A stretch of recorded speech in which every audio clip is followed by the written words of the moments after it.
Movie शुरू होती है तो हमें ये सीन दिखाया जाता है कि समंदर से कुछ अजीबोगरीब क्रिएचर्स निकलकर शहर की तरफ बढ़ रहे हैं और उन्हें पैरासाइट्स का नाम दिया गया है। फिर हम एक आदमी को देखते हैं जो कि अपने कमरे में सोया होता है और उनमें से एक पैरासाइट रेंगता रेंगता उसके कान के अंदर चला जाता है। वो आदमी बहुत तड़पता है और उसके बाद फिर से नॉर्मल होकर सो जाता है। अब हमें एक लड़का दिखाया जाता है जिसका नाम शिंची था। वो रात को अपने कमरे में हेडफोन्स लगाकर गाने सुन रहा होता है। वो पैरासाइट उसके कान में घुसने की कोशिश करता है लेकिन उसे घुसा ही नहीं जाता। अब वो उसके नाक के पास चला जाता है। शिंची को खारिश होती है तो वो समझता है कि वो एक कीड़ा है, तो वो उसे पकड़कर दूर फेंक देता है। वो उसको मारने के लिए आगे बढ़ता है लेकिन तभी वो पैरासाइट उसके हाथ पर काट कर उसके हाथ के अंदर चला जाता है। तभी उसकी मॉम भी वहाँ पर आ जाती है तो वो उनसे कहता है कि देखें, मेरे हाथ में कुछ चला गया है। और जब उसकी मॉम उसका हाथ देखती है तो वो बिल्कुल ठीक होता है। अब अगली सुबह हमें दिखाया जाता है कि शिनची नाश्ते के टेबल पर बैठा होता है तो उसे अपने हाथ में बहुत अजीब फील होता है। और फिर दूसरी तरफ हमें वो आदमी दिखाया जाता है जिसके कान में स्टार्टिंग में एक पैरासाइट चला गया था। वो अपनी बीवी के सामने आके खड़ा होता है और अपना मुंह खोल लेता है। उसका मुंह बहुत ही खौफनाक और बहुत ही बड़ा था और वो अपनी बीवी का सर अपने मुंह में लेकर अपना खौफनाक मुंह बंद कर लेता है और ये सब उसी पैरासाइट की वजह से हो रहा था। फिर हमें शिंची दिखाया जाता है जो कि स्कूल जाते हुए रास्ते में अपनी दोस्त से मिलता है। वो भी उसमें काफी अजीब हरकतें नोट करती है और जब वो स्कूल पहुंच जाता है तब भी उसके साथ बहुत कुछ अजीब हो रहा था, जैसे उसके राइट हैंड में काफी पावर आ गई हो। वो घर आता है और अपना हाथ काटने की कोशिश करता है लेकिन उसका हाथ मूव करने लगता है और उसे रोकता है। और फिर हम देखते हैं कि उसका हाथ एक क्रिएचर में बदल गया है और वो शिंची से बातें भी कर रहा था। फिर हम देखते हैं कि वो शिंची की बुक्स भी पढ़ा करता था और उसका लैपटॉप भी यूज किया करता था क्योंकि वो इंसानों के रहने के तरीके जानना चाहता था। जब इसने शिंची की बॉडी में घुसने की कोशिश की थी तो शिंची ने इसे आगे जाने से रोक लिया था, इसलिए अब ये सिर्फ राइट हैंड में ही था और उसी हाथ को कंट्रोल कर रहा था। ये अपना नाम मिकी बताता है और कहता है कि तुम मुझे कभी मत काट क्योंकि मैं तुम्हें कुछ नहीं कहूंगा, तुम मेरे होस्ट जो हो।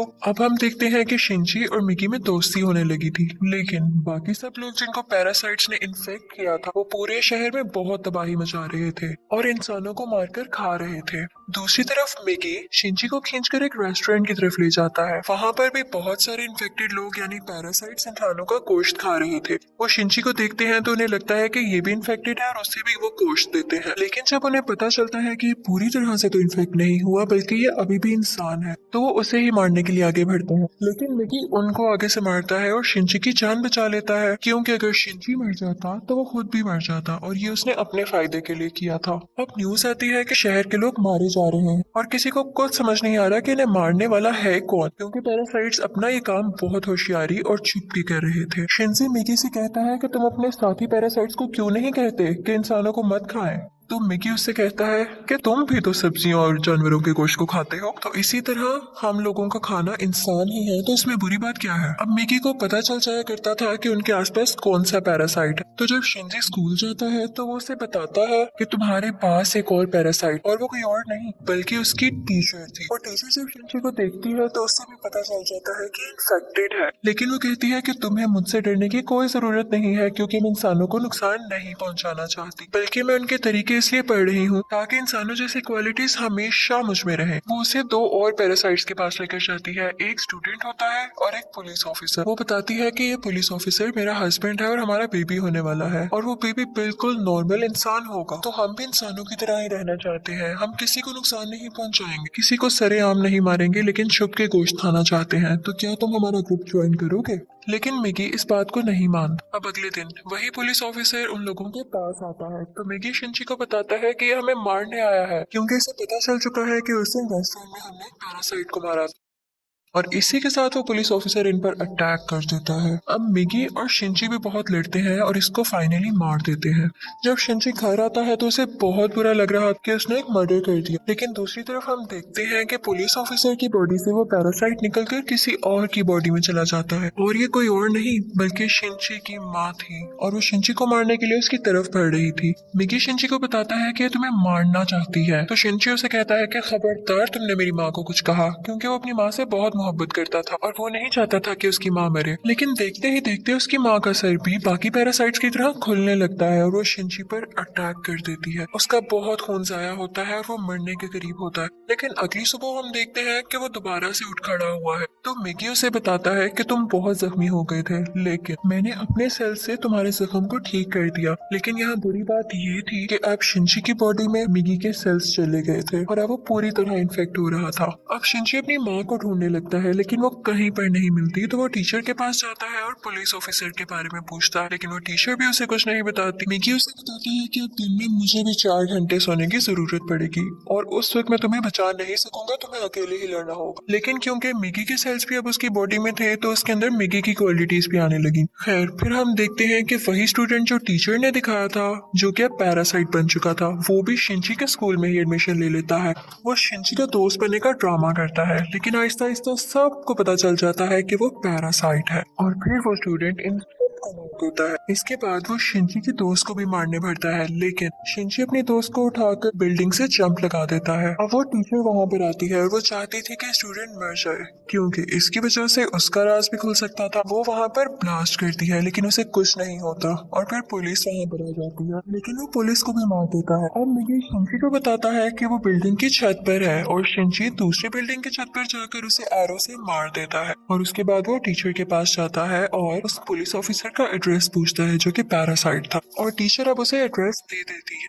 उस पुलिस ऑफिसर का पैरासाइट अब भी उसकी माँ के अंदर था। लेकिन यहाँ पर मिगी के सोने का टाइम हो जाता है, तो इसका मतलब ये था कि शिनची को यहाँ पर अकेले ही लड़ना था। उस पैरासाइट को खत्म करने के लिए जैसे तैसे करके वो उसकी गर्दन काट देता है, जिसके बाद उसकी माँ और वो पुलिस ऑफिसर दोनों मारे जाते हैं। फिर हम देखते हैं कि शिनची अपनी दोस्त से हॉस्पिटल मिलने जाता है। वो बातें कर रहा होता है कि मैं एक एक करके सब पैरासाइट्स को मार दूंगा, कि तभी हम देखते हैं कि कोई उनकी पिक्चर्स ले रहा है और वो कोई जासूस था। और यहाँ पर ही इस मूवी का पार्ट 1 खत्म हो जाता है और अब मैं आपको एक्सप्लेन करूंगी इस मूवी का पार्ट 2।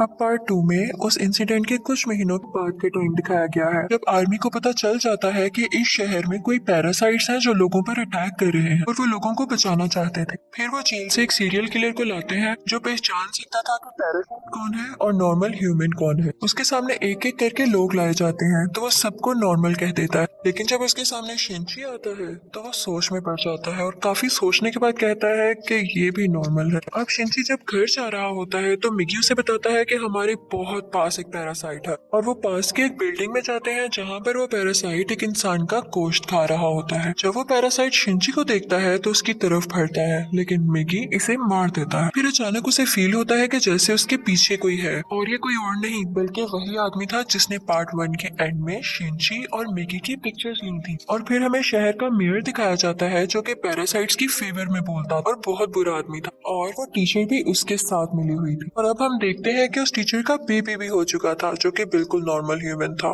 वो मेयर जान गया था कि शिनची पैरासाइट्स को मार रहा है, तो वो भी उसे मारना चाहता था, लेकिन टीचर उसे मना कर देती है। तो कहती है कि मिगी और शिनची आपस में जुड़े हुए हैं, तो मैं देखना चाहती हूँ ये कैसे एक साथ रहते हैं, और अगर तुम शिनची को मारोगे तो हमारा पैरासाइट मिगी भी मर जाएगा। और इसीलिए उसी ने शिनची के पीछे वो जासूस भेजा था ताकि उस पर नजर रख सके।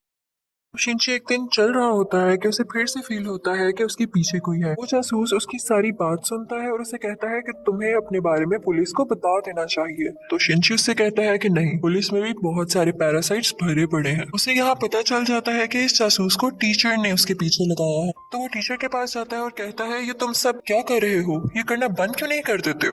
तो टीचर उससे कहती है तो तुम हमारे साथी पैरासाइट्स को क्यों मार रहे हो? वो सिर्फ अभी इंसानों को खाना सीख रहे हैं और कुछ देर बाद वो उनको मारना भी बंद कर देंगे। वो चुप हो जाता है और फिर जासूस के पास जाता है और उसे बताता है कि वो टीचर बहुत खतरनाक पैरासाइट है, वो किसी भी वक्त तुम्हें भी नुकसान पहुंचा सकती है, तो तुम उससे दूर रहो। लेकिन जासूस उसकी बात पर यकीन नहीं करता। अब अगले दिन वो जासूस उस मेयर से मिलता है। उसे शिनची की बात को टेस्ट करना था कि वो सच बोल रहा है या नहीं, तो इसलिए वो मेयर के रूम में वॉइस रिकॉर्डर लगा देता है। लेकिन मेयर को इस बारे में पता चल जाता है और वो जासूस को मारने का हुक्म दे देता है कि ये अब हमारे लिए नुकसान बन चुका है। वो पैरासाइट को उसके घर भेजता है उसे मारने के लिए, लेकिन वो घर पे नहीं होता तो वो उसकी बेटी को मार देते हैं। अब दूसरी तरफ शिनची को मिगी बताता है कि तुम पर 5 पैरासाइट्स अटैक करने आ रहे हैं। अब उनकी तरफ एक आदमी बढ़ता है और उसी आदमी के अंदर वो 5 पैरासाइट्स थे। मिगी और शिनची उससे फाइट करते हैं और उसका सर उड़ा देते हैं। उन्हें लगता है कि अब ये मर चुका है, लेकिन अभी तो सिर्फ एक पैरासाइट मारा गया था और 4 अभी भी बाकी थे। बाकी के पैरासाइट्स उसके हाथ में आ जाते हैं और उसे कंट्रोल करने लगते हैं। अब वो टीचर मेयर से कहती है कि जब मैंने तुम्हें मना किया था कि तुम उस जासूस या शिनची को मारने के लिए पैरासाइट नहीं भिजवाओगे, तो तुमने ऐसा क्यों किया। अब मेयर यहाँ पर नोट करता है कि उस टीचर के दिल में माँ बनने के बाद इंसानों वाले इमोशंस वापस आ रहे थे, तो इसे ये बात बिल्कुल अच्छी नहीं लगती। अब वो उस टीचर को मारने के लिए 3 पैरासाइट्स भेजता है, लेकिन चूंकि वो भी पैरासाइट थी तो उसको पता चल जाता है कि कोई उसे मारने आ रहा है और वो उनको पार्किंग में बुलाती है और उन तीनों से अकेले ही मुकाबला करके उन्हें मार देती है। लेकिन जब वो घर आती है तो वो देखती है कि उसका बच्चा वहाँ पर नहीं है और उसे एक नोट मिलता है जिस पर लिखा होता है कि तुम्हारा बच्चा मेरे पास है, ब्रिज पर मुझसे मिलने आओ। इनफैक्ट वो नोट उस जासूस का था। वो अपनी मरी हुई बेटी का बदला लेना चाहता था टीचर के इस बेबी को मारकर। वो टीचर घबराते हुए शिनची को भी अपने साथ वहाँ लेकर जाती है, तो शिनची उस जासूस को बताता है कि तुम्हें इसे मारकर कुछ नहीं मिलेगा क्योंकि ये बेबी एक नॉर्मल इंसान है। इसी दौरान आर्मी भी वहाँ पर आ जाती है और उन्हें पता चल जाता है कि मेयर ने अपनी बिल्डिंग के अंदर बहुत सारे पैरासाइट छुपाए हुए हैं। अब वो बिल्डिंग से एक एक करके लोगों को निकाल रहे थे और उनमें से जो पैरासाइट था वो उसको शूट करते जा रहे थे।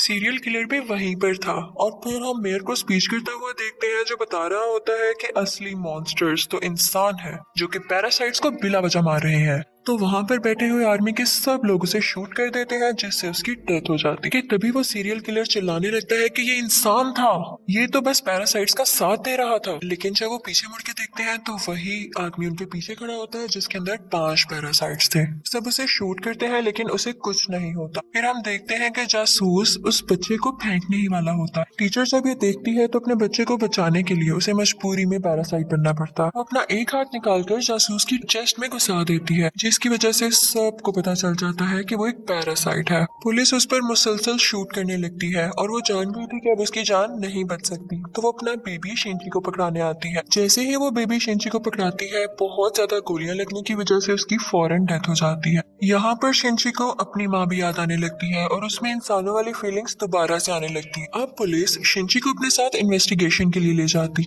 लेकिन साथ ही उन्हें खबर मिलती है कि उस पैरासाइट ने जिसके अंदर 5 पैरासाइट है आर्मी को मार दिया है। तो शिनची फौरन से कार लेकर वहां पे जाता है और वही पैरासाइट उसकी कार को रोककर उसका एक्सीडेंट कर देता है। अब वो जंगल में चले जाता है और कहता है कि जब तक तुम मेरे साथ हो उसको पता चल जाएगा कि हम कहाँ हैं, तो तुम मुझसे अलहदा हो जाओ प्लीज। इसी के साथ वो पैरासाइट फौरन वहां आ जाता है और उन पर अटैक करने लगता है। अब क्योंकि शिनची और मिगी की काफी दोस्ती हो चुकी थी तो मिगी अपनी कुर्बानी दे देता है, यानी अपनी जान सेक्रीफाइस कर देता है, उसकी बॉडी से अलग हो जाता है और शिनची को वहां से भाग जाने का कहता है और मिगी को वो पैरासाइट मार देता है, जिस पर शिनची काफी उदास हो जाता है और फिर अपनी दोस्त के घर की तरफ जाता है। वो उसका बहुत ख्याल रखती है। वो लेटा होता है कि एकदम देखता है कि उसके बाजू में से मिगी का एक और हिस्सा ग्रो कर रहा है और ऐसा इसलिए हुआ क्योंकि जब मिगी ने अपने बॉडी सेल्स लेकर उसकी बॉडी को ठीक किया था तो मिगी के सेल्स भी तो उसकी बॉडी में आ गए थे, इसलिए वो चाहता तो दोबारा ग्रो कर सकता था। शिनची को फील हो गया था कि अब ये दोबारा आ रहा है तो उस पैरासाइट को दोबारा से पता चल जाएगा कि मैं कहाँ हूँ, तो वो अपनी दोस्त की जान बचाने के लिए उसको बाय कहकर वहाँ से चला जाता है। लेकिन जैसे वो बाहर जाता है तो वो पैरासाइट उसे पकड़ लेता है, लेकिन एक फैक्ट्री में पहुंचकर शिनची एक केमिकल रोड उसकी बॉडी में घुसा देता है, लेकिन उसे कुछ नहीं होता। तो वो कहता है कि तुम मुझे क्या समझ रहे हो, मैं तो तुम्हें मारकर बाकी इंसानों को भी मार दूंगा और फिर मैं और बाकी पैरासाइट्स इस दुनिया पर रूल करेंगे। वो उसे मारने ही वाला होता है कि मिगी फौरन से उसकी बॉडी में दोबारा ग्रो कर जाता है और उस पैरासाइट पर अटैक कर देता है। इसी के साथ उसकी बॉडी में कुछ होने लगता है और वो तड़पने लगता है। तो मिगी शिनची को बताता है कि जिस रोड से तुमने इसको मारा उस पर बहुत केमिकल्स लगे हुए और अब पैरासाइट्स इसकी बॉडी में नहीं रहना चाहते और एक एक करके सब पैरासाइट्स उसकी बॉडी छोड़ देते हैं और अब सिर्फ उसकी बॉडी का ढांचा बाकी रह गया। तो शिनची वो उठाकर नीचे आग में फेंक देता है जिससे फाइनली उसकी डेथ हो जाती है। अब हमें काफी दिन बाद का टाइम दिखाया जाता है जब सब कुछ नॉर्मल हो चुका है। तो मिगी शिनची से कह रहा होता है कि अब जैसा कि इस दुनिया में कोई भी पैरासाइट नहीं रहा तो हमें भी साथ नहीं रहना चाहिए, मैं तुमसे अलग हो जाऊंगा। लेकिन शिनची उसे मना कर देता है तो मिगी खुद ही अपने आप को खत्म कर लेता है और शिनची का हाथ वापस से अपनी फॉर्म में आ जाता है, जिस पर वो काफी उदास हो जाता है और मिगी को मिस करने लगता है। अब हम देखते हैं कि काफी टाइम गुजर गया है और शिनची और उसके दोस्त अच्छी जिंदगी गुजार रहे थे और वो उस टीचर के बेबी से भी मिलने जाया करते थे कि अचानक हम देखते हैं कि वो सीरियल किलर वापिस आ गया था और वो शिनची की दोस्त को किडनैप कर लेता है। वो उसके कान में कहता है कि असली मॉन्स्टर इंसान है, लेकिन शिंची की दोस्त उसे कहती है कि असली मॉन्स्टर तो तुम हो, तुम लोगों को मारते हो। तो इस बात पर वो सीरियल किलर उसको बिल्डिंग से नीचे धक्का दे देता है, लेकिन शिंची फौरन से जाता है और अपना हाथ लंबा करके उसे बचा लेता है। और यहाँ पर उसे फील होता है कि उसकी मदद यहाँ पर मिकी ने की है। और यहाँ पर मूवी फाइनली खत्म हो जाती है, यानी पार्ट 2 भी। Thank you for watching.